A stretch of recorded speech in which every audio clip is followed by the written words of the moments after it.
amakuru yagiye hanze kuri uyu wa karindwi Mutarama 2025 avuga ko Marcus Rashford nyuma yo kubura umwanya uhoraho muri Manchester United, nyuma yo kubona umutoza mushya Ruben Amorim, Marcus Rashford akabura umwanya wo gukina.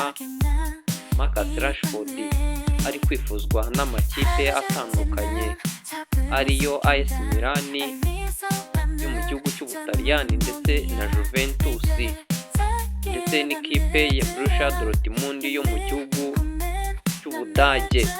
Amakipe yose arimo kwifuza Marcus Rashford utakibona umwanya ikipe ya Manchester United kwerekeza muri aya makipe akayafasha mu busatirizi bwayo mu kubona ibitego.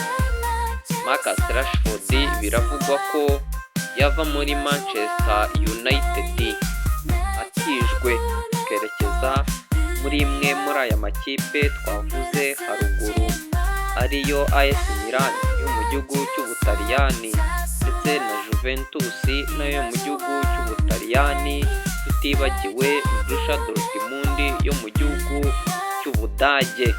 Gusa ntibiremezwa neza niba Marcus Rashford ashobora kwerekeza muri imwe muri aya makipe, dore ko Marcus Rashford aherutse kuvuga ko yifuza gukinira amakipe akomeye, byibura akina muri shampiyona eshanu zikunzwe mu mugabane w'i Burayi.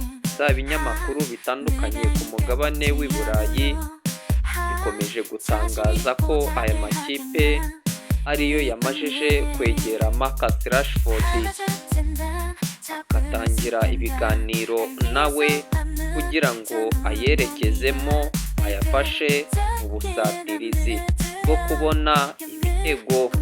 Kuva mu kwezi gushize kwa 12 Marcus Rashford ntarakandagira mu kibuga.